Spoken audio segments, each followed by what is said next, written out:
welcome back for the last activity of this evening, which is a presentation by Sean Holman from the Climate Disaster Project and Chelsea Haberlin from New World Theatre. They have been doing a workshop with Jörg, Marcus, and me before the conference started. So they will do a presentation and then they'll tell you the rest. I don't want to spill anything.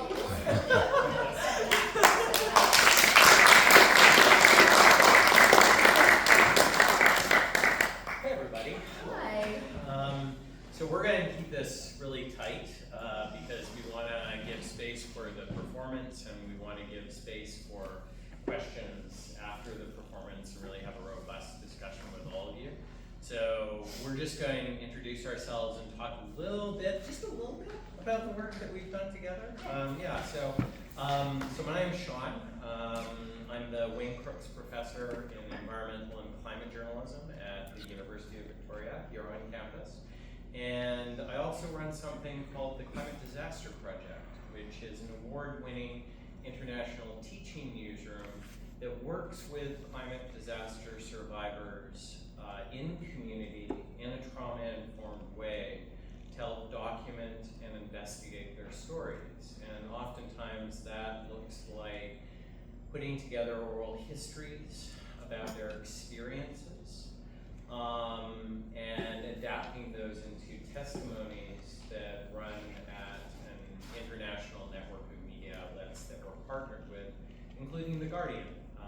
We have a regular series with The Guardian around the COPs, so you can check out last year's one and the previous year's one.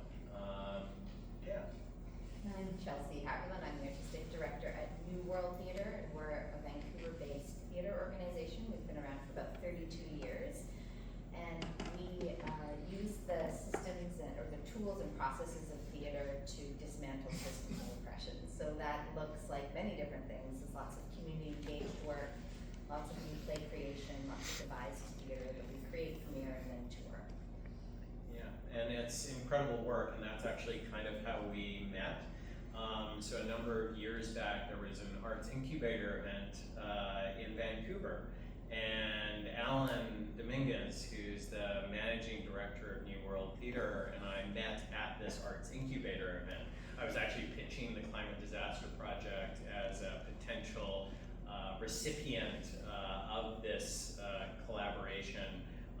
$5,000 was up for grabs, and whichever artist pitched the winning idea, they would get to work together. Now, we didn't end up working together as a result of that arts incubator, but Ellen learned more about the project and the testimonies that we create with climate disaster survivors, and we sat down, and I still remember it. We sat down and we said, hey, we should do something together. Like, we should put this on stage. And that's how I met Chelsea. Mm-hmm. Yeah, I was actually on maternity leave when that happened, and I came back and Alan said, hey, we have this thing we're going to do. And I loved the idea. And so what we did in this partnership is that New World hired 3 playwrights to basically look over the archive of transcripts and testimonies that existed from the work that the Climate Disaster Project had done, which at that point was about 250 stories and transcripts of conversations with narrators who survived climate disasters. And we took 34 of those stories and we adapted them into a 1-hour piece. And that play is bookended by a conversation that Sean holds with the audience following the piece. Yeah, absolutely. We really, and we'll talk a little bit about this more after the performance, we really think about this within the overall framework of trauma recovery practice. So if anyone's sort of steeped in trauma recovery, Judith Herman, who's one of the seminal figures in the field, talks about 4 stages of trauma recovery. She talks about restoring safety. She talks about retelling story. She talks about reconnecting with community, because oftentimes bonds and connections, friendships, families are fractured as a result of trauma. And she also talks about repair, repairing the harm that was done as a result of that trauma. And And so you can think about the process of the play as following those last 3 stages of trauma recovery.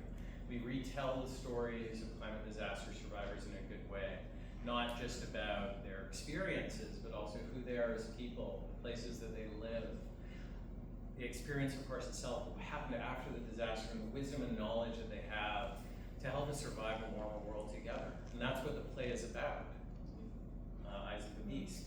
And then we have a community forum where audience members get together and they talk about the performance and they talk about what that meant to them and their own experiences with climate change. And that's the reconnecting with others, right? It allows people outside of disaster communities to peer into those disaster communities and see one another for the first time, vice versa, right?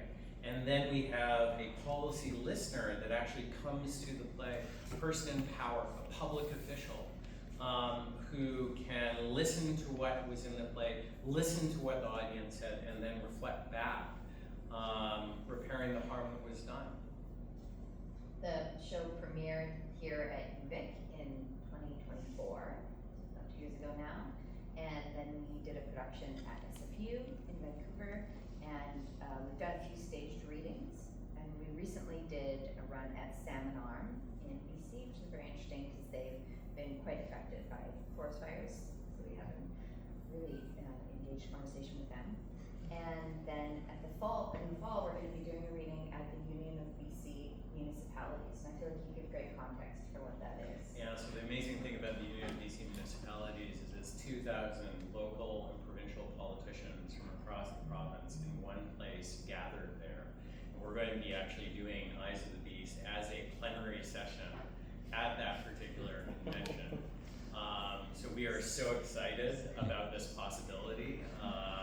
The idea of being able to embody the lived experience of climate change in front of all the people who can actually do something about it. So it's very special to both New World Theatre and the Climate Disaster Project to be able to share the voices of climate disaster survivors in this good way, in this powerful way. Because so often we talk about climate change in the abstract. We talk about climate change so often as this future environmental global issue, and what it actually is a profoundly local human issue that is happening right now. And that's what this play is really all about. That's why we root it in place. That's why we root it in specific experiences, because it makes something that can seem so difficult to grasp. It can bring us closer to it. And in bringing us closer to it, it doesn't make us scared about it. It simply makes us in community with it. And all of the people who are part of that community, part of that disaster community, which really unites us. So I guess we can talk about what we did here. Yeah, the past few absolutely, days. 100%. Okay. So, yes, Elena said we were together with Jorgen, Marcus, and Elena for 3 days prior to this. And they spent the first 2 days working with Sean. You want to say a little bit about what you did? Yeah, so what we did in the first 2 days is we learned about trauma together. We learned about trauma-informed interviewing together. And we then learned about how to do that within the context of climate change. So that was my little part of it, and how to sort of make that interview a story. So, And those 2 days concluded with us interviewing each other and everyone telling their own story of living through climate disaster. And then yesterday we spent the day adapting those stories into a performance. So each of the 3 participants have adapted the story that was shared with them into a 10-minute performance that will be shared here. They cast each other in their pieces, or they're deciding to perform it themselves. You'll see.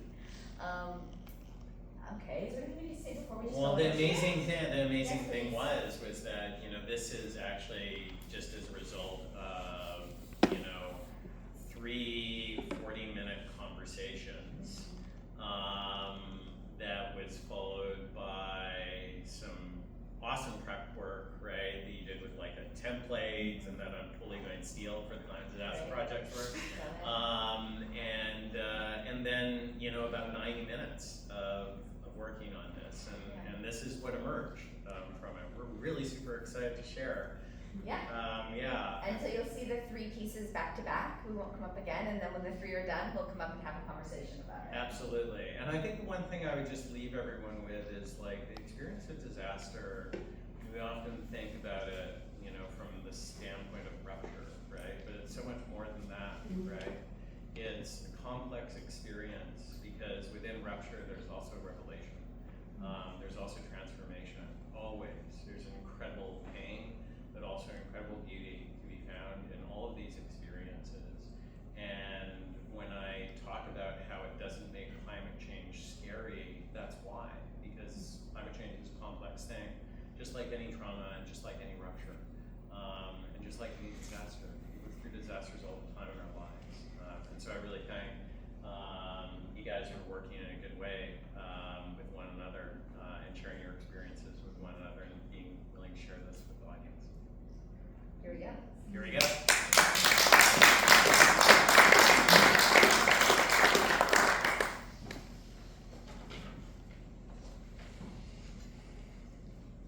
I am a 42-year-old woman. I'm a 42-year-old woman living in Vancouver, right near Granville Island in the Falls Creek area, in co-op, the way that people who work in theater are able to stay in Vancouver. We're really lucky to live there. I have been aware of climate change and have actively made choices in my life to decrease my footprint, basically. I have a 4-year-old son who's big energy, very funny little guy, and a 7-year-old girl who's 7 going on 27. Big girl energy, big girl vibes. I'm a very active person. My daughter recently did an impression of me. She put on my coat and my shoes and she just ran around going, ah! I was like, not wrong. I like to be active and I like to be outside a lot. For the most part, we just travel all over BC. We go to cabins and we camp all over and we're on ferries a lot and hiking and swimming.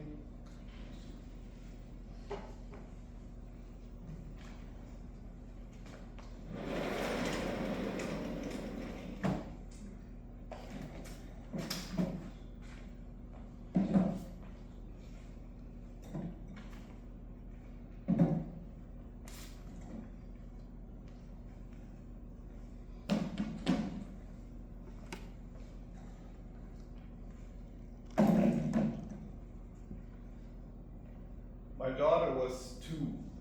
We were living in a 2-bedroom apartment in Vancouver. 1 bedroom was hers, 1 bedroom was ours. And I was forced to work from home entirely. My husband was largely unemployed because he's a theater artist and there was no theater. I was trying to run a theater company in a time when theater was impossible. No pun intended, it was only putting out fires and trying to innovate in a time when creativity was hard. We were very sheltered in this apartment. It felt like the whole world outside of that apartment was a blur. I remember that there was a sense that the heat and the fires were getting worse, and there was just this feeling that summer. It was at that point in the pandemic where people were like, maybe it's fine. No, it's definitely not fine. There was this feeling I think a lot of people felt in 2021. Everything's bad all the time. What is even bad anymore? Pretty much every summer, we take a trip to Vernon to visit the family.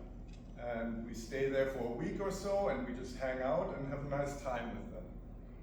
The warnings that were coming to us about health risks in the world, to be honest, I was taking with a grain of salt because I was like, everything is bad. Could these fires and this heat be so bad? Really, I can't go? What if we're safe and we're careful? My brother and his wife had just had their first baby. There was this particular urgency around getting there this time because we wanted to meet this new baby, and it was a trip we had planned. My husband's mom is a real alarmist around things, and I remember she was saying, I don't think you should want to go to the interior now. I thought, of course we're going to go, you're an alarmist.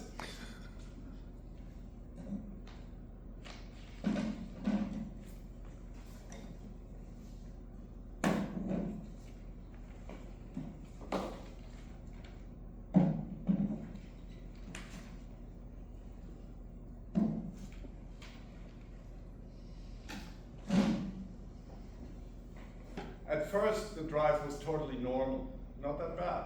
Once we reached the Coquihalla, which is quite narrow and treacherous feeling, you're really in the middle of nowhere with just trees. It's very windy. There's a lot of blind corners. It's fast. It was really hot, and it was smoky all along the Coquihalla. It felt like the middle of the night. It was just black and so smoky.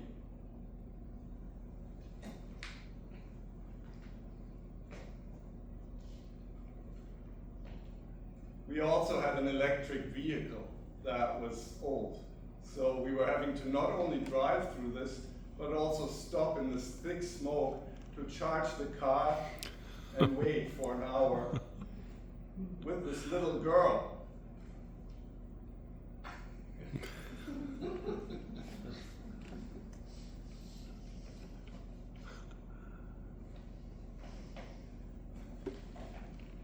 As we were getting further along the Coquihalla, we started to see fires on the mountain.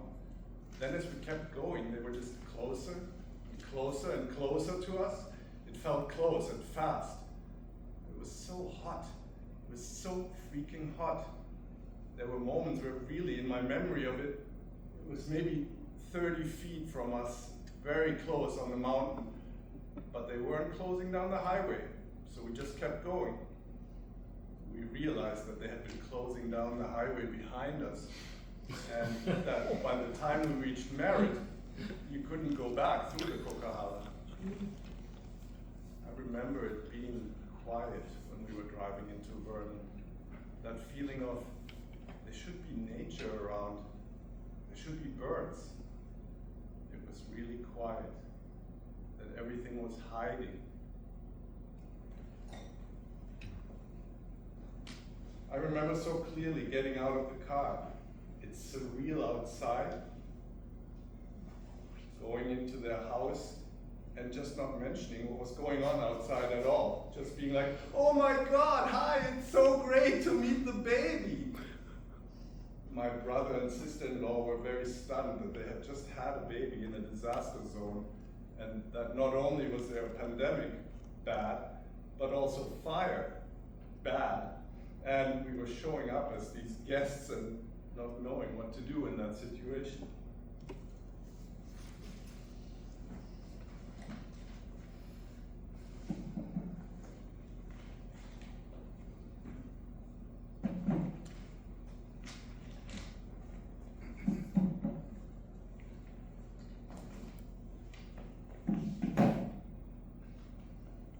Then,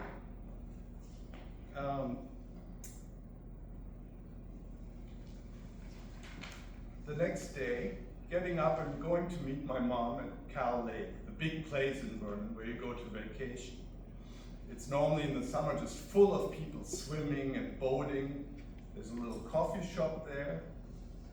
I met her there and we were just so stunned because we were like, what do we make of this? What are we doing here? Then looking out at the water and seeing people water skiing in the smoke. And people were on the beach. That was unfathomable to me. That people were having summer vacations in a disaster was so strange. So strange.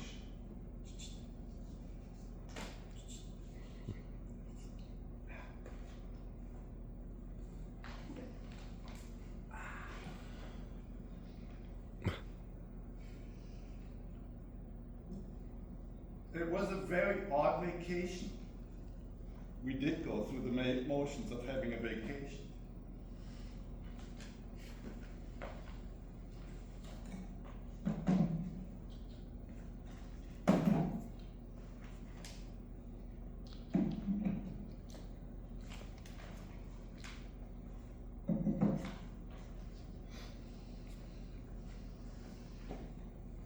When it was time to go home, we couldn't drive on the Coquihalla, so we had to take this long backwards route. We drove through 2 small communities that the fire had ripped through. There were houses standing, but it would be a house burned, one house standing. You could see that it hadn't wiped out the whole community, but it had jumped around, which is such an odd thing about fire. It's alive and it's selective or something. All the towns that we drove through just felt like ghost towns.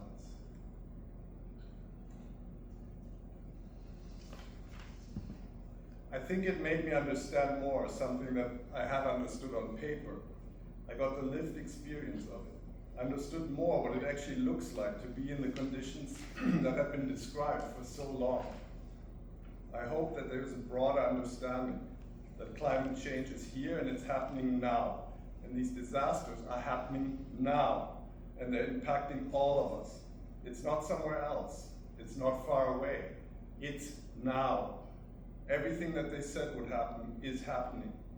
It just made me so angry that this was happening to this beautiful province, and it was another thing that was just so disappointing, that was so difficult, in a time when everything felt so disappointing and difficult. It still feels like no one cares, like no one is paying attention. Nothing is happening. Our politicians are talking out of both sides of their mouths. They're saying they care about climate change, and they're shaking hands to build more pipelines. I think we need to stop resource extraction. I think we need to leave what is in the ground. I think we need to leave Mother Nature alone, and we need to accept how inconvenient that's going to be for us. Just rip the Band-Aid and just do the things that are shitty, because it's going to come for your grandchildren. We're going to end up there eventually. My kids bring me hope for the future a little bit. They have an awareness that I didn't have, and they are so curious, and they ask so many questions, and we speak to them quite honestly about what's going on. I like to think that a lot of people are raising their kids that way. I think that this next generation will be raised with an awareness that we didn't have.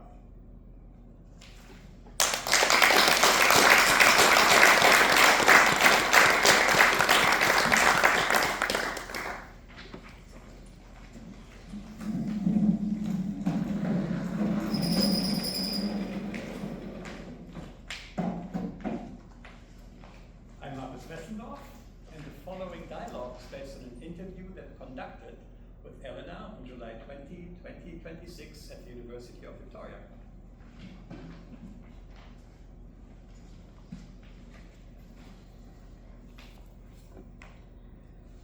I am Greek from Germany. I was born and raised in Germany.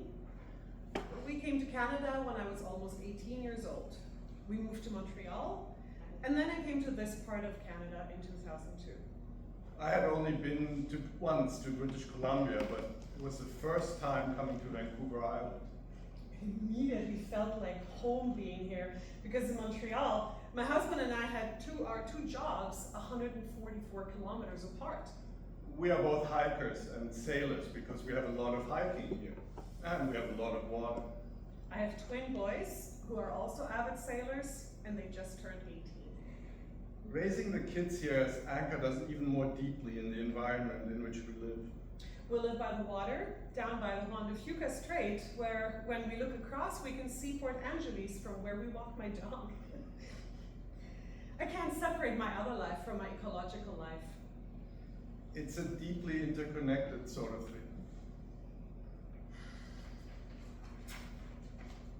We were sailing. We have a 35-foot sailboat. It's an old boat that my husband has rebuilt. All of us in this very small space without Wi-Fi. Once you get north of Powell River, and the mainland and the island come very close to each other. We had spent a few days at Penrose Sound and then went to another area. Where we tied up our boat, and I was harvesting sea asparagus. We had this beautiful weather, blue sky. The water has this incredibly gorgeous shimmering to it. At night, you have bioluminescent organisms in there. It's just so beautiful. Against the backdrop of knowing that not far away are the wildfires. We were hanging out, we were anchored, and I remember, because there was nothing to do and it was so quiet, I baked bread on the boat. That's when things changed. The wind changed, and the entire setting changed for us. Then these kayakers came. They were adventure kayakers. They had actually attached a jib sail on the front of their kayak, and they had just come back from kayaking through Alaska. We were talking about that, and we were talking about the fires. The wildfires of 2021 were brutal. They were historic. It was the most extreme and prolonged and devastating wildfire season this province had experienced. That night, I baked the. Yeah. That night, I baked the bread, and the next day, we had to leave. We woke up and we're like, Oh my God, it's going to be a foggy morning. First, we thought it was fog that was coming, because usually when there's fog, there's no wind. But actually, it was the smoke. It was the smoke, and it was very. It got so dense and thick, like we were surrounded by fog, but it was heavy smoke. It became stronger, and we're like, no, we should probably make our way back. It was a little bit scary, like, what if this isn't just smoke? What if we get fire? You couldn't see far. The areas that are very familiar have become different, because whole parts. You think you skipped it? I skipped this over. The areas that are very familiar. That's where you were going, right? Oh. You had the wrong script. Okay. Play right, what's next? Okay, I'll just say what's next. Line.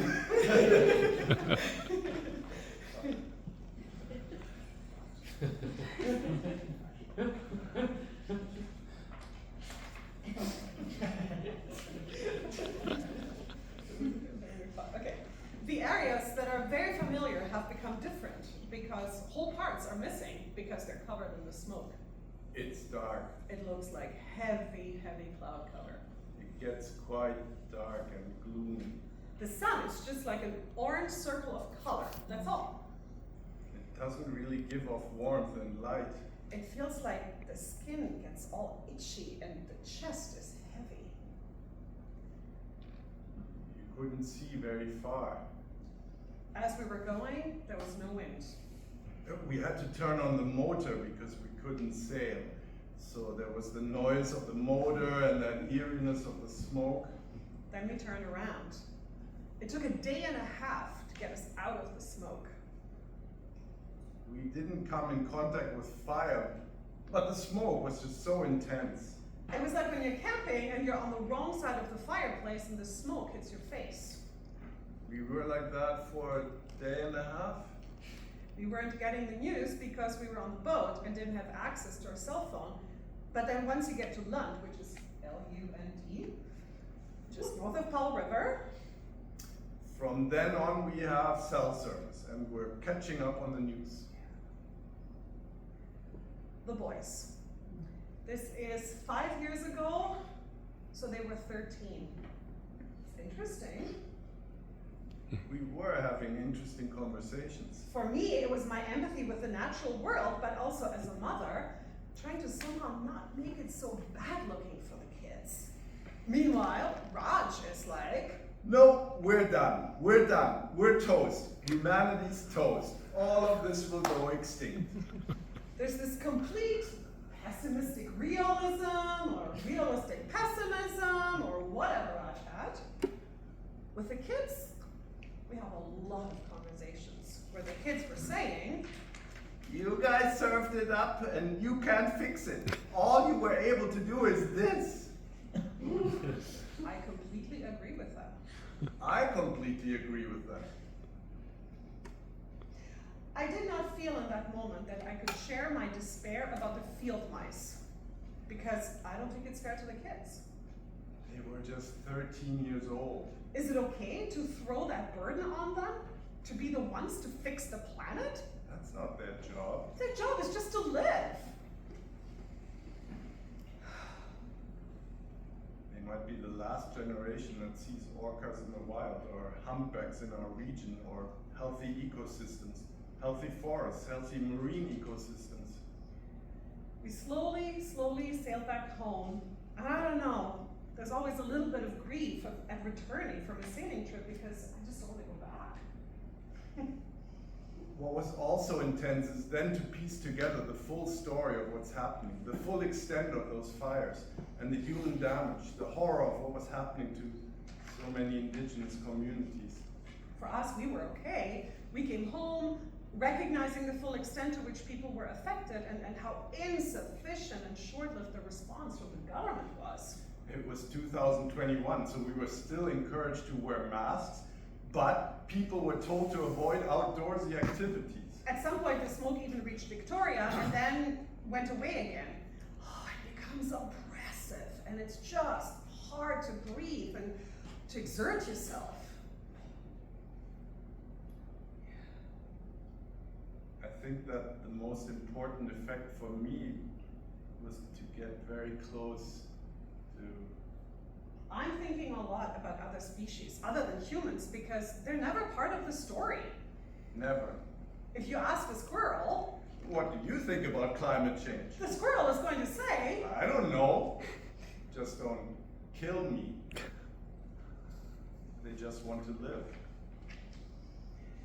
the biggest impact for myself in terms of how I am now in the world differently is very consciously looking for the animals. A year and a half after this, I even developed this course on environmental humanities and built special practices for connecting with wildlife, even urban wildlife.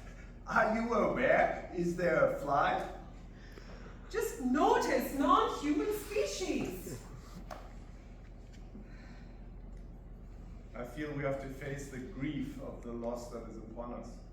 That's really my impact, I think. We have this dominant discourse that pits climate change response against the economy, as if responding to climate change by transitioning out of fossil fuels will harm the economy. As if making a transition away from fossil fuels couldn't also generate a thriving economy. The fossil fuel industry is a dying industry, and a bunch of ultra-rich people are trying to get more rich before the whole thing falls apart. We need to stop our commitment, our almost irrational, dogmatic, religious commitment to oil. It has to stop. It just has to stop.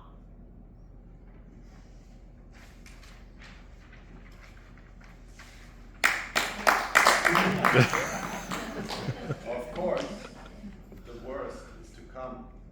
Once the sea level rises in 30 years, kids are going to be 48 years old. It's very surreal, and I can't reconcile the two. Just sailing in this unbelievable beauty and being so intensely aware that it will be lost. There's a lot of grief, but in anticipation.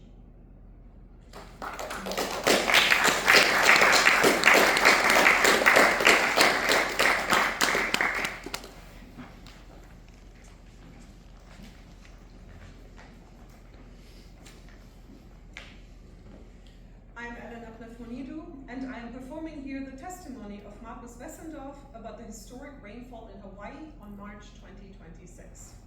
I'm Jörg Esleben, and I'm performing the chorus representing the community near Marcus's neighborhood. I am Markus Wessendorf, and I'm performing my wife, Cynthia.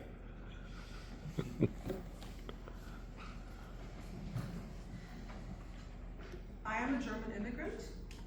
I have been professor of theater at the University of Hawaii at Manoa since 2001. I have enjoyed living in Hawaii. I live with my wife. We also have a daughter who was actually born in Hawaii, but she has been living in Berlin now. I live in a neighborhood called Hawaii Kai, which tends to be very dry. What's interesting about our neighborhood, it's so close to an old dead volcano called Koko Head, and has this beautiful botanical garden inside. We were staying at home.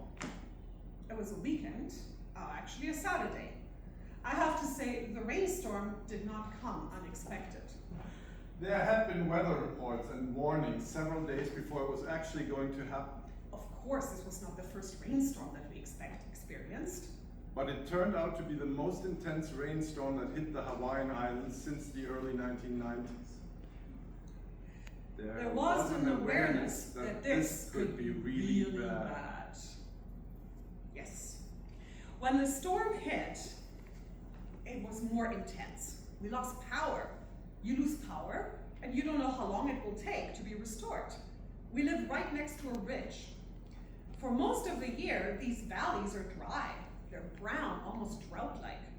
Then suddenly, within a very short time, you see waterfalls.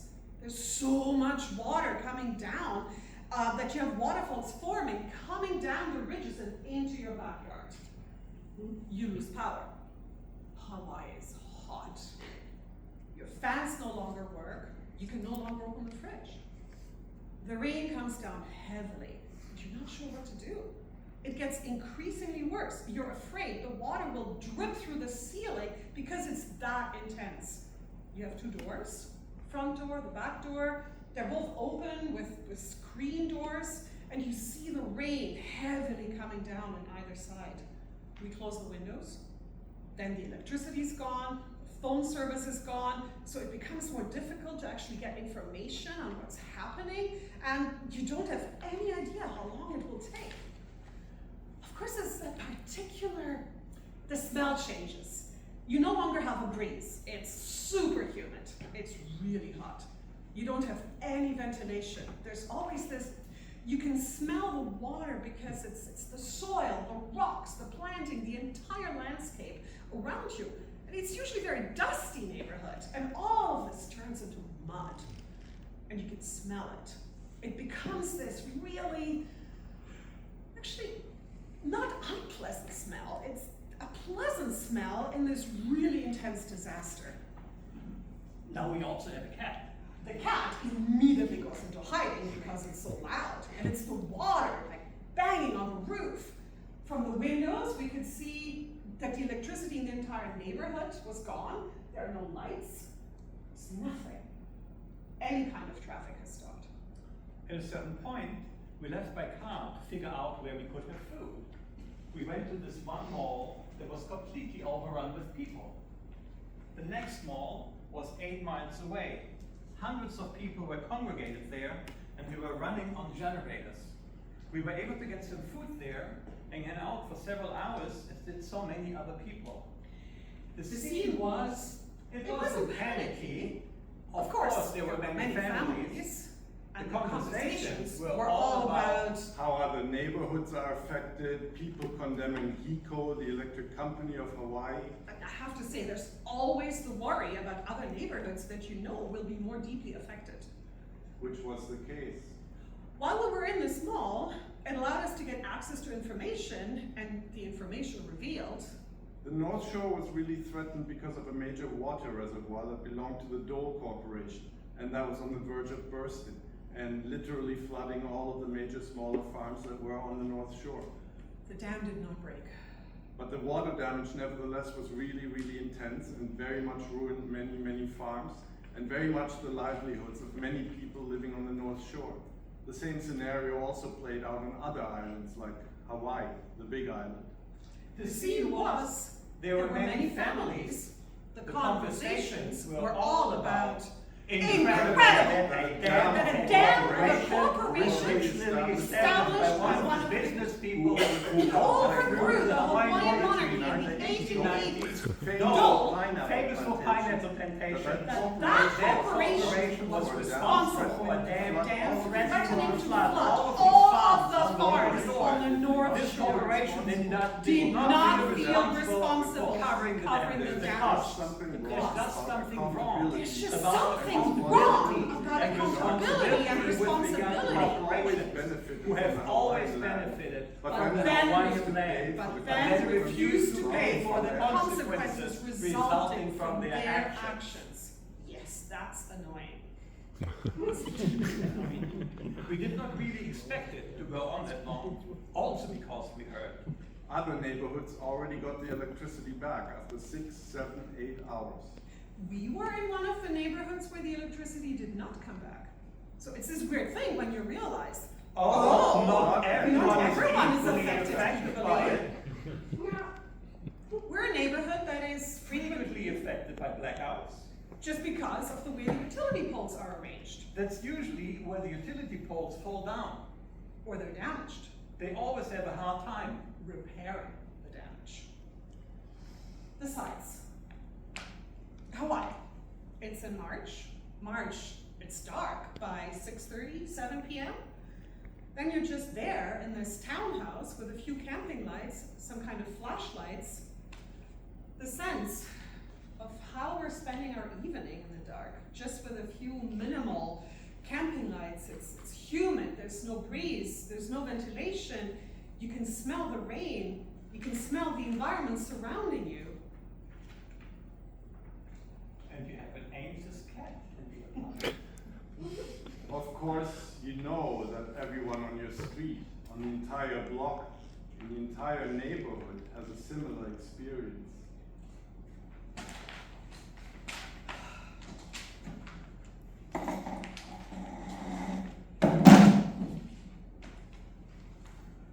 The sense of powerlessness. A force of nature made worse by human action. It's just this sense of powerlessness and having to sit it out.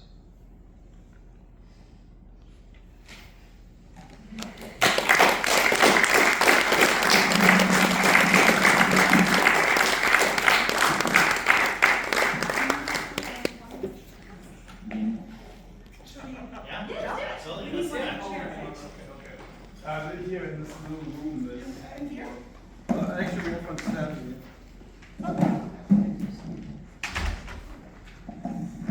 What's the white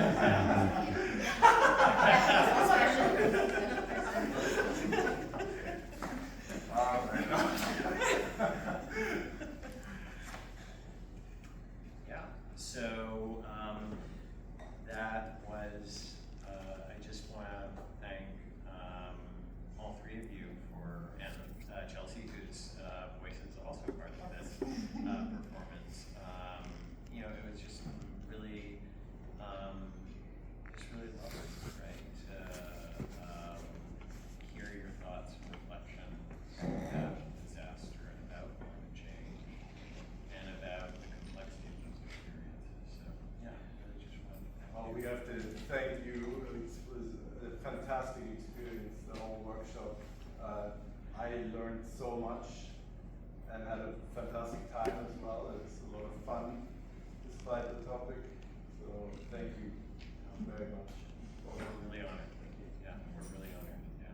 Yeah. Yeah, it's kind of amazing because like we spent like the first day kind of circling the topic from like even like distance, like well how does climate change get reported and what do environmental movements contribute to skewed reporting that keeps people distant from the actual experience of actual people, to what is trauma, what is PTSD, the differences between just kind of like reporting somebody's story versus knowing they've gone through trauma and then helping them recover memory that might be disorganized or spotty, and then getting permission to get the script and then to just kind of mess around with it. That was just so inspiring, like just such a great process.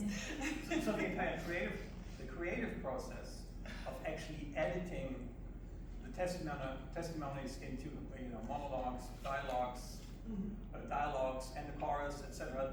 That only happened yesterday. Really, just within a few hours. Yeah, and then the first. Apologies for the hiccup. We Yeah. had several script versions. We had last minute Oh, rewrites that's overnight. fantastic. Yes, there were rewrites overnight. Yeah. Two versions of the script floating around. It What happened was fast. really fascinating though is that we did not add a single word here, except the placard. Other than that, it's all verbatim testimony.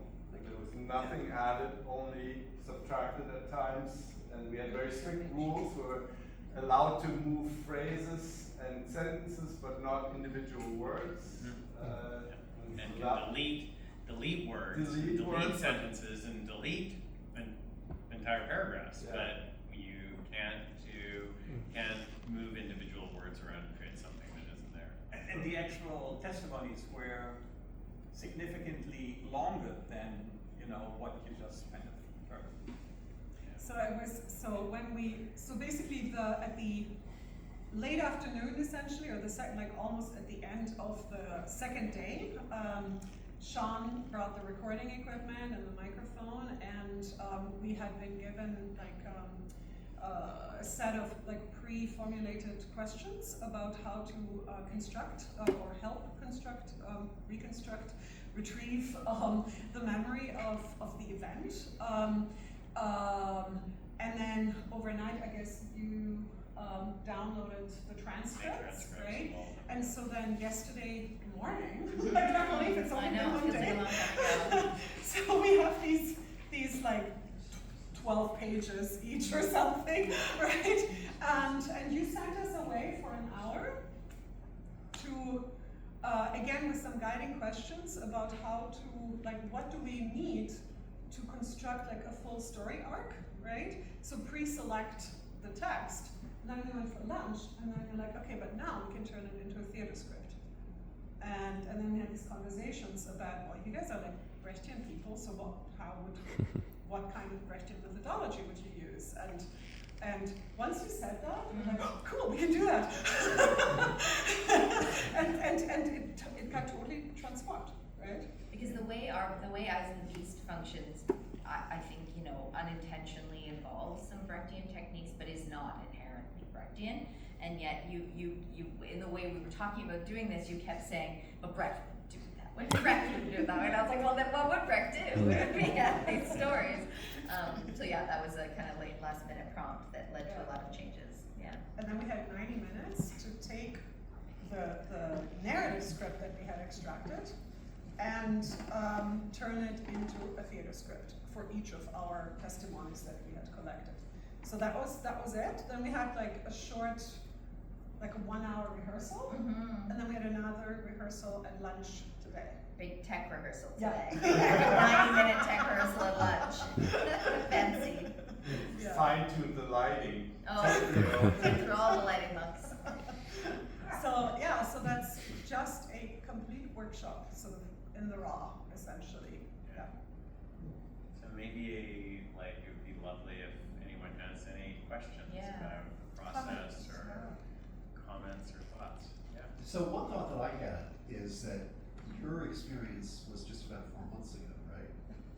I mean, so this is pretty much hot off the presses, right? And there's someone else in the room who also kind of experienced it. I mean, so that kind of surprised me, actually, partly because I hadn't even known that the rains were that terrible in Milwaukee.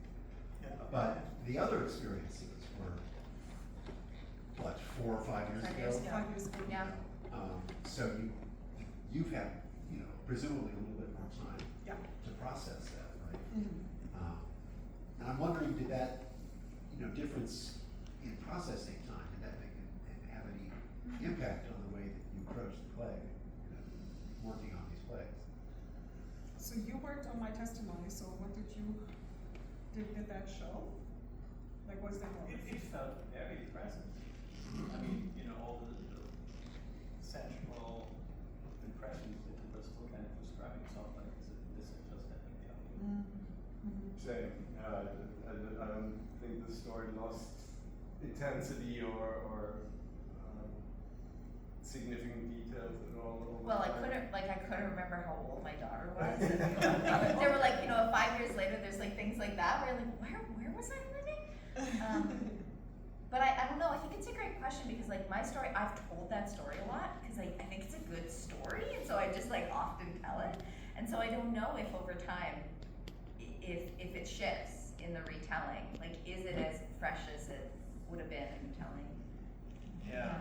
I mean, our experience is that, we've done 300 of these. And our experience is that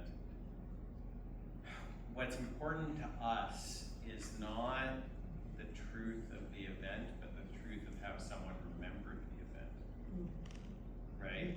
How they experience the event is just as important as what the event actually was, because it is a record of how we are all living in this moment right now.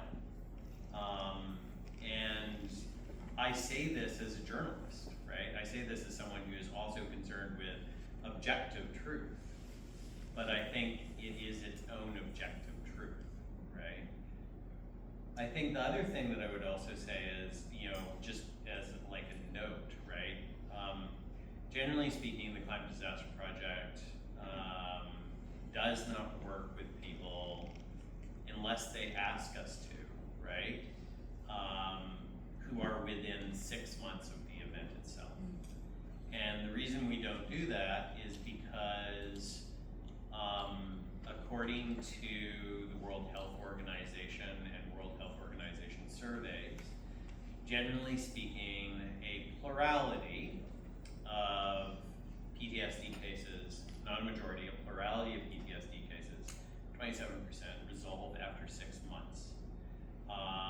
So what that means is that if someone does have PTSD, and the PTSD rates for weather-related disasters are actually quite low, especially in comparison to, for example, sexual assault.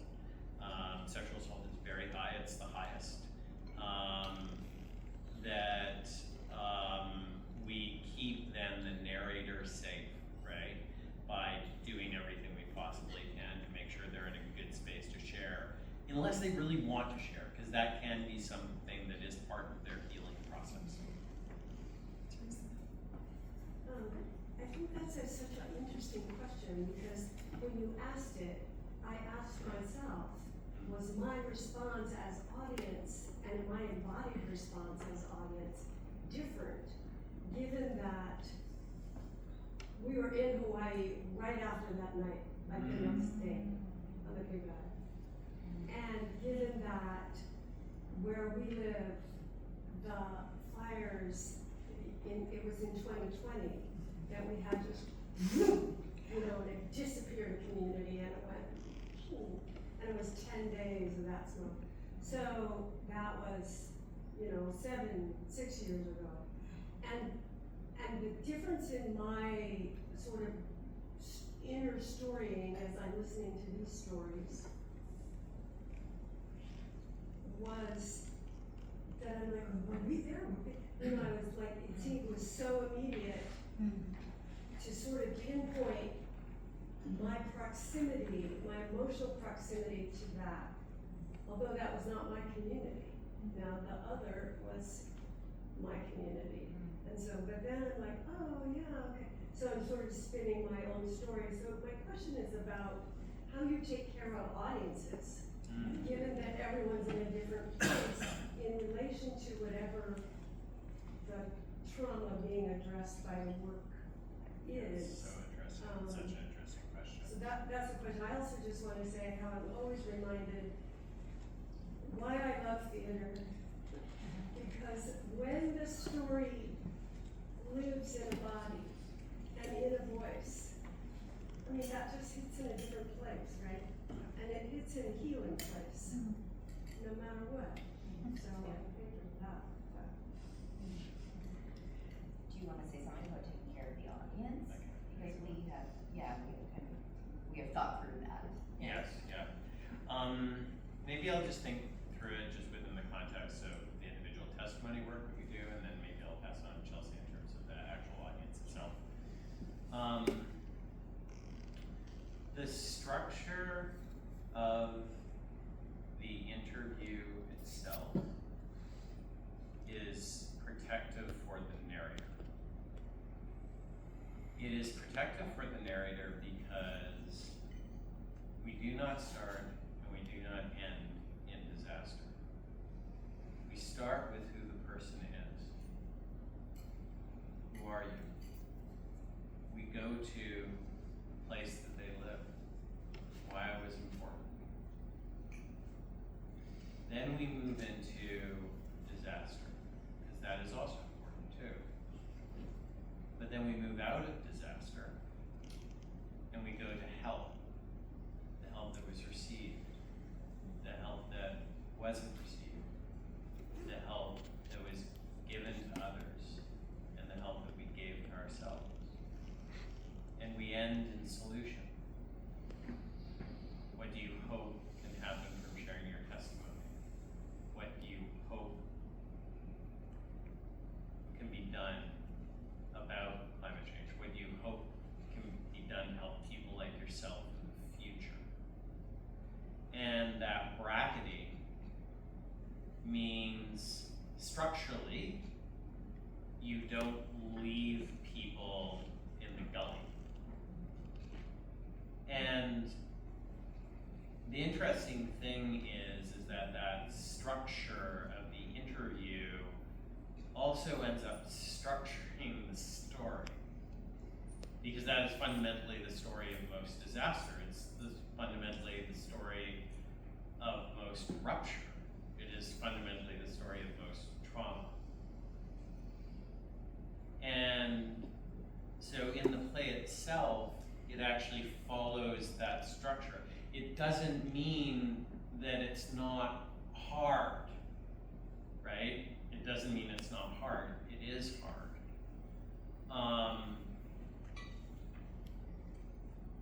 But it means that the audience also ends up feeling held, right? At the end. And being held in their experience. And we can talk a little bit about the structure of the play. The one other thing I would also just note, just because you brought up, which I think is sort of a separate thing, there's a concept called psychological distance that is talked a lot about in climate communications literature. And so psychological distance is if we imagine something that's far away, it seems less clear, and therefore we're less likely to take action on it. And that's the way in which climate change has been presented consistently. However, if something feels closer, it becomes clearer, and we're more likely, right, better able to imagine it as audiences, and then we're more likely to take action on it. And the mechanisms of that are unclear, and there's sort of disputed thoughts about this whole entire thing. But what I put it to you is that it's that proximity that you're feeling, right? I was here, I know what this community is like. And I think we all want to be close, right? We all want to be, people who experience disaster want other people to be closer to them. They're desperate for that, right? In accounts of disaster survivors often describe themselves as feeling like they are cursed, like they're exiled from society. And so the fact that you felt close, you're repairing that harm. Yeah. And then just in the structure of the play, and I don't know if you find this in your community, but in Vancouver Theatre and in theatre in Canada, there's a lot of talk these days about how do you care for the audience and let the audience know what's going to be coming. And ours is pretty straightforward in a lot of ways because we very explicitly say that what we delve into in this play is the 2021 wildfires, flood, and heat that happened in BC. So it's just like, if you know what you're walking into. And the piece is structured so that at the beginning, Sean comes out and lays out the evening for the audience so they know before they've actually watched the 1 hour play that there's gonna be a structured conversation after where they get a chance to talk about what they've seen and the impact on them and their own personal reflections. So they know as they're watching it that will be held after. And we also, as a way of protecting the audience, let the audience know that all of the narrators whose story we're telling on stage gave us full permission to tell the stories with the exact words that we're using, which I think is helpful for the audience in like not worrying about the people whose stories we're telling when they're hearing the stories. I think that's like a way that they can just really experience it and take it as it is. And then after, Sean facilitates a conversation, and it often there's people who are quite emotional, but not in a way that feels unsafe. It feels like it's a container that can really hold these big feelings and lead sometimes to, yeah, a very genuine conversation. He had someone come up after the seminar performance who had lost his sister-in-law during the Western North American heat wave, and he had lost structures around his home, which resulted in loss of business during the 2023 Bush Creek fire. And he was close to tears when he talked about that experience and when he reflected on the play. But he came up afterwards and said to me, I think this has done me some good. Yeah, I mean, I saw I guess that was the premiere when he came to Yeah. Vic, right? So I was there, and so the idea of sort of the trauma and recovery, the community part is actually really important, and so everybody in the audience cried. It was such a compelling performance. Everyone cried, and we don't have permission socially to grieve. There's this sort of everybody lives with this bottled up grief, right? And I think it's more there's a release when everybody is just we can be sad, and we're sad together, and we don't have to just go, yeah, there's gonna be solutions or technology or where it is actually possible, and theater is the medium where this happens. I mean, that's right. It goes right into your body, and it goes into everybody's body, and then the body responds. People are crying, and then it's so important that there was the talkback session and multi-layered, right? To the point where the mayor of Saanich was there. So and then there were people who were talking about other areas, right? I mean, the Lahaina, right? Hawaii. And people from the audience were sharing their climate disaster survival stories. So it really, so we were all very vulnerable, right? But at the same time, the sense of community and not being alone, that was really healing. It felt empowering, and it felt like really something important got done for everyone. Yeah. I'd love to hear that. Well, and you think about how the emotion that is often associated with climate change, or that we often talk about, which is eco-anxiety, which is anxiety. Why is it anxiety, right? It's anxiety because it's this future thing. It's so weird to summate things that way, right? And then you also have the denialism. Well, and I don't mean the denialism of climate change. I mean, well, we've talked about the negative thing for a long time that didn't work, so let's just talk about the solutions. Yeah. Yeah. Yeah, I think it's very important to focus on disasters, the pre, the during, and the after, and the processing of trauma. On the other hand, I was wondering how you would deal with people perceiving slow degradation of their environment, where it's not a disaster. And there is no before and after, it just keeps going step by step by step. So and for that, you don't experience doing a trip or a vacation or a planned event that falls through because of disasters. You have to focus on that lingering depression of how things slowly change. And that's, the only thing I could think of that theater could do for that part of experience environmental disasters, degradation or so. The one model would be a long-term epic play, like Mother Courage. decades.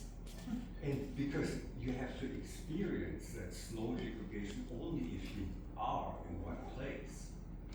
So just a simple example where I spent the last 23 years, Storrs, Connecticut. It was once considered the safest place in the US. And then came droughts, then came hurricanes. The power was out for 10, that was catastrophic.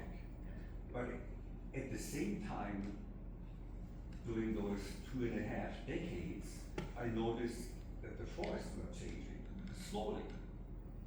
And only perceptible to the person who was there for all that time. So, yeah. Yeah. One thing I just want to say in response is seeing this led you to tell that story. And that is very often what we find happens in the audience is that people, although we're talking about the big moments, often the stories that people tell are about when I was a kid, blah, blah, blah, blah, blah, and now it's this. And so it actually, I think the idea of an epic play is an amazing one, and I think someone should make that play. And I think this piece does bring out those stories for people. People think, oh, where have I observed the changes? And then they share that. And I'm just actually looking up something so I can share it. Yeah, this is it. We actually do testimony around slow disaster, what's referred to as slow disaster. So we've done testimony with indigenous peoples who live on the land and their perception of changes over time. And what's interesting is that the protocol that we use works just as well for that as it does for sudden onset disaster. And would it be okay to bring in the words of one of our narrators? Would that be okay for everyone? If we just did that for a couple minutes, would that be all right? Okay. So I'd like to share the words of Sybil Visagi. So Sybil Visagi is a sheep farmer in the Karoo, which is in the North Cape province in South Africa. And she shared her testimony with us about her experiences with drought, which is a slow disaster. And it was a drought that happened between 2015 and 2023, so an 8-year drought. And she talks about herself, but I'll get to the immediate experience of the disaster because that's the most relevant to what we're talking about. So she says here, a few years before this drought started, we realized something was going on. In 2012, we had a severe flood on the farm, and then no rain for the next 5 years. It got so dry that you can feel in the air this is going to be devastating. We're used to seasonal droughts in the Karoo. We plan our whole farming business around this to make sure we can go through this. This one was terrible. This one did not stop. In 2017, the bees came to our house to look for food. Bees always find food in the fields. I never had the situation where bees come for help. They came in swarms to have something to eat. We made syrup for them. They're unbelievably happy the moment that you put down this trace of sugar. They call for more bees. For me, this was a clear sign there was nothing left in the field. Not even a little something left. The little river on the farm, which never dries up totally, went totally dry. The fish died. The fish eagles left. Tortoises died. It was stinking of death. We had to feed the tortoises as well. They're shy animals. They're very on their own. They fed on the little bit of grass left in the gardens. And it became quiet. It was like the birds stopped singing.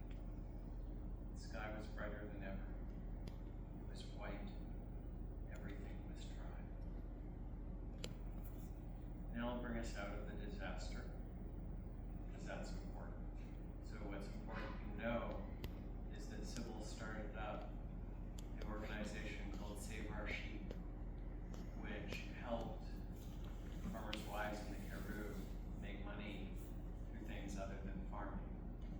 She dealt with suicide in her community. She dealt with her husband having a heart attack, stroke. But this is how her testimony ends. And again, these are words that she shared with us. You must know that the drought, especially in the Karoo, is the most severe in the world. The drought changed us, changed me totally. It is a very thankful area, and this is one of the qualities the people who grew up here take to themselves. I'm more appreciative of the small things. I live in an old stone house, meter-thick walls built in the 1800s. It's not a beautiful house, but it's extremely valuable to me. My doors are open the whole day, so my dogs and cats can come, walk in and go. I don't even have border fences in front of my doors. It's not only dry and miserable, there's beauty here as well. Got stars. Every single night. Most beautiful stars in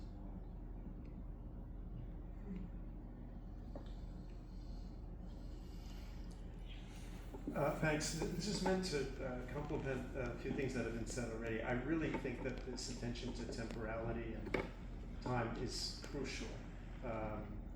And the way that I'm thinking about this might sort of be made by thinking not only in terms of, you know, the postponement of the disaster and postponement of the effects, but in something that was said about right, resistance to acting you know, specifically against, you know, capitalist fossil fuel extraction and development, which is tied up in that idea that, well, it will make the economy bad or the economy won't be something. And I see the same deferral or that distancing. I mean, the economy is terrible. There's so much insecurity. We accept underemployment, right? The precarity of labor, the consolidation of power in the ruling class and in our bosses. So I'm curious whether it would be helpful to take that notion of abstraction, right? We're kind of emphasizing the idea that we want to provide the lived stories. And to some degree, and this is not a critique, but to some degree I think we take abstraction and we see it as the foil to the lived experience. But I feel like in many ways it's the lived experience that is the abstraction. In Western culture specifically, it's individualized, it's atomized, it's not totalized. So I'm just wondering if there's a kind of a dialectical way to think about really fusing the grand, the epic, the scope, or the chronicle, in relation to the lived experience, and it's only really infusing those two that you kind of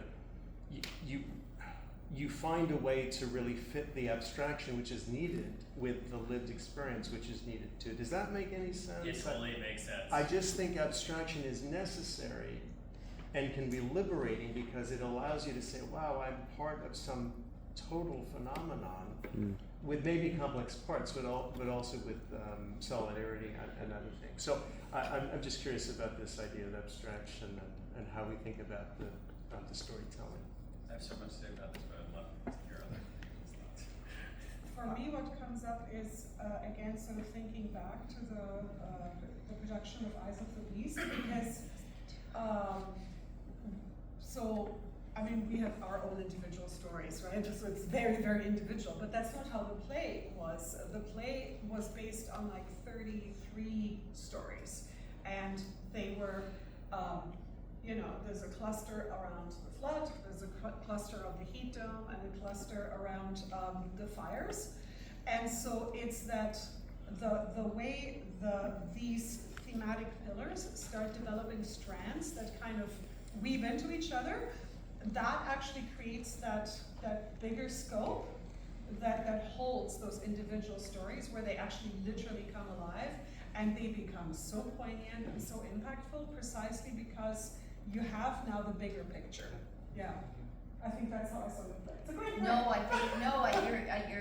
you're so right, and I don't know, just like the word epic makes me think that in our production, we have a ton of design. Like we've made it very, we have a lot of, I don't normally use a lot of underscoring, but these pieces required underscoring to kind of like abstract them a little bit, to like elevate them into something else. And there's a ton of projection, like design is really key, because the sort of storytelling is one thing, but the dramatizing it takes you to another place. Yeah. I also think there's fundamental differences between the two realms or fields. The ecological abstraction is what we get all the time, right? The grand scale, the Anthropocene and so on. In the economic realm, it's the opposite. We get the individual stories. It's all about individualism, making it on your own. You get the individual stories sold to you. You never get the bigger picture, right? So I think there might be a case to be made for differential treatment of different areas of concern. Yeah, did I just build on that? Because I love that right here. Like I'm an extremist, right, in a lot of ways. And for me, the Climate Disaster Project was a counter movement, right, to the way in which climate change coverage has traditionally proceeded, which is exactly what you're saying, right? It's like all abstraction, right? So it was like, how do we get out of that? And yet at the same time, that context is important because it describes the system by which we arrived at. And you arrive at that system through, as Chelsea is saying, and as Elena is saying, the assemblage of these individual strands together that creates the context, right? Which is what the larger thing is, right? But it's a context that is arrived at through lived experience rather than politics, rather than ideology. And when you create context that's arrived at through lived experience rather than ideology, that context is complicated and not flattened. And I think that's the problem, is that we so want to flatten the world in so many different ways.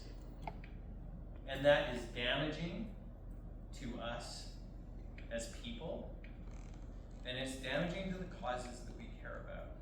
By flattening, you mean simplify, remove ambivalence, yeah? Yes, remove ambivalence and reduce the rough edges around it. The truth, climate change, is that we are all climate disaster survivors, but the truth of climate change is that most of us are also perpetrators. The truth is that some of us deny the science behind climate change, but the truth is those same people care deeply about the environment. These are complex truths that ideology does a very poor job of holding. But I would like to follow up on that question. Yes. Because there is, of course, the issue. So the goal of this work is to get people to care about climate change. By basically hearing, kind of individual testimonies of how people were affected by it. But there then is still the question how that caring about climate change, let's say triggered by the experience of kind of attending these kind of dramatized, performed testimonies, still leads to a genuine activism that also cares about the larger abstract issues or the großen Gegenstände that kind of Noah kind of mentioned in an earlier kind of event, that Ray kind of cared about kind of the larger things. Yeah. it's of course something that can be, I mean, if you work at a production, like Eyes of the Beast, and you have so many different testimonies, you know, how can there be some kind of interconnected structure? I mean, something built into the dramaturgy, you know, that interrelates all of these testimonies that may actually produce this kind of additional layer. I mean, that's of course always the issue, you know, like, I mean, political theater, or I don't know, maybe critique of nationalism, that kind of, you know, political ideas are somehow, you know, introduced into dramatic structure, kind of like in a kind of contrived fashion. Directors more open about this, you know, to basically kind of introduce information about society, politics, economy, etc. So the question is, if it just be about the identification with the kind of lived experience, is that really enough? I mean, it's enough perhaps to get people to care about climate change, but is it enough in terms of also kind of activating them to do something about it, for which they might need additional tools? I have thoughts, but did you want to go first? Well, yeah, I mean, the only thing, you know, one thing that makes me think is that there is a part of the conversation that happens after the show. One of the questions is, what do you think can be done to help people who have experienced climate disasters? And in a lot of those answers, people are doing exactly, they're talking about helping people, but they're also talking about mitigation. They're also talking about things that they could do to engage politically. And Without so- prompting. Without prompting, because that's not actually the question. Which It's like, enrages some of the environmental activists who come to the play. Oh. Oh, I've gotten a That's lot of, interesting. yeah, they want us to really prime the pump for that. because we don't ask it, but that's the answer people come to. The way you can help those people is to actually stop the thing in the first place. But I think it's a great question, because I've done previous works, like, I've done, like, pipeline project. I did a piece many years ago about pipelines, and it really was about, listen to what we're gonna tell you about why pipelines are bad, and go out and do things, and here's the things you're gonna do. Like, it's really, and I don't know that did anything either. I think it just made people mad. Like, I feel like engaging the heart gets you closer to action. I don't know, but I'm curious what you have to say. So, Oh. I'll keep it brief. So much of my life work has been about this one question. If we truly see one another, does that make a difference? If we truly see one another, does that make a difference? I have to believe that it does. I think ideology, systems prevent us from seeing one another in so many ways. And we had some really good conversations about this, right? During the workshop. And I guess it all depends, right? As to whether or not you believe the answer to that question, right? That the answer to that question is yes. That if we truly see one another, really see one another, and open ourselves up to one another, does that change how we act? Does that change how we feel? Stephen, and then there was a hand Yeah, up there. absolutely, yeah. We talked a lot about empathy, but I wanna hear from Stephen and you. so Yeah, so sorry, was that first or? I don't know. Yeah. Go ahead, Stephen, and then you, yeah. So, I believe that one of the goals is to get people to think about climate change and care about climate change. But it seems to me, just watching what I saw this evening, is that maybe another equally important goal is dealing with the trauma that you all went through yourself, right? So, I mean, so now I know about what you and your wife went through in Hawaii, right? Because first of all, you went through it, right? Then, the day before yesterday, I assume, you told the story and you got interviewed about it, right? Okay, so that's a repetition, right? And then presumably you rehearsed it, right? And by the way, you were playing your wife, and you. And I you were edited playing- it. Right. Yes. So you're seeing yourself played by another person. I mean, so that's another thing that's happening. And so, to me, that one of the things that's happening here is that maybe this, I don't know. I mean, does this give you a sense of control? Does this give you more of a sense of control Yes. and power than you would have had if you hadn't done it? No, it absolutely does, yes, Yes. it does. Yeah, and at the root, we talk a lot in our practice about what trauma is. And at the heart of it is a lack of control. And so the restoration of control is the process of trauma recovery. The sorting out of the memory, the straightening of it, the remembering it in depth and detail is control. The reconnecting with others so we can feel protected, so that we are around community, gives us control. The repairing of the harm so it doesn't happen again gives us control. It's all about control. And in a world that is becoming increasingly out of control,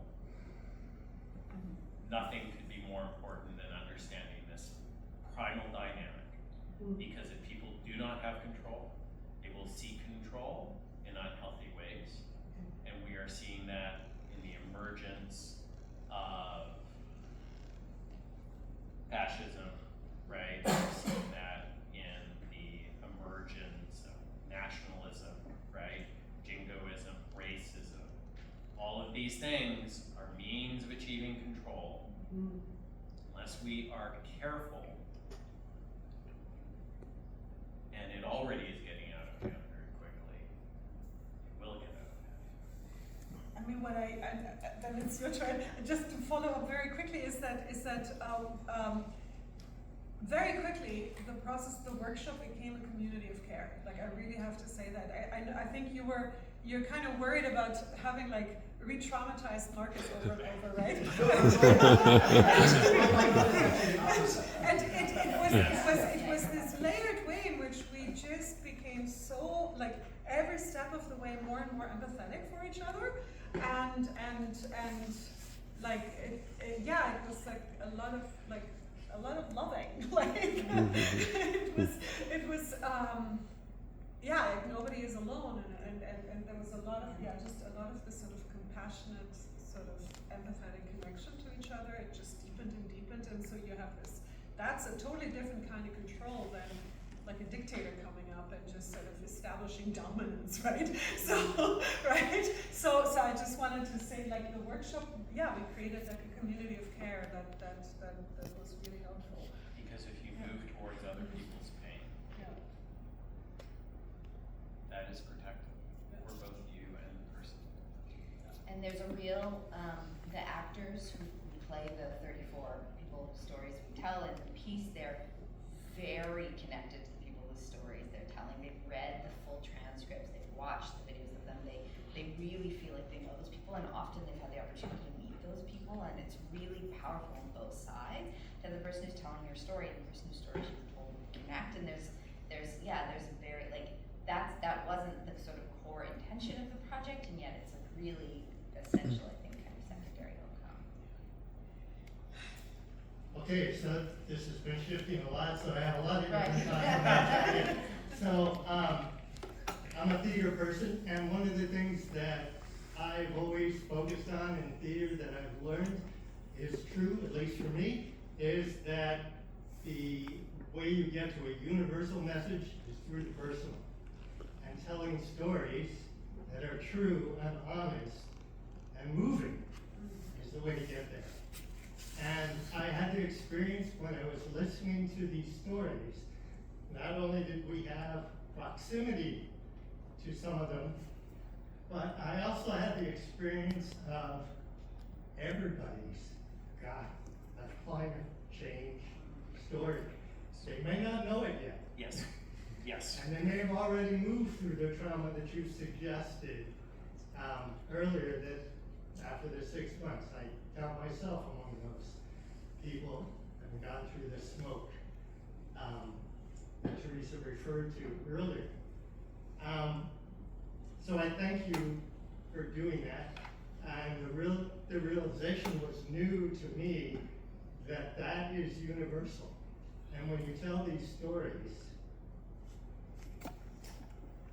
I think that brings to the audiences, that comes to their stories. And I want to suggest from an earlier conversation that was brought up about there being disasters, but there are also the slow disasters that have happened over many years, eventually. That is also true of the action that is taken from the learning, that we have slow emerging action, and it comes in many different ways. It doesn't have to be all at once. I'm changed by that, but this is a part of a change in a gradual process, and that's what theater can really offer.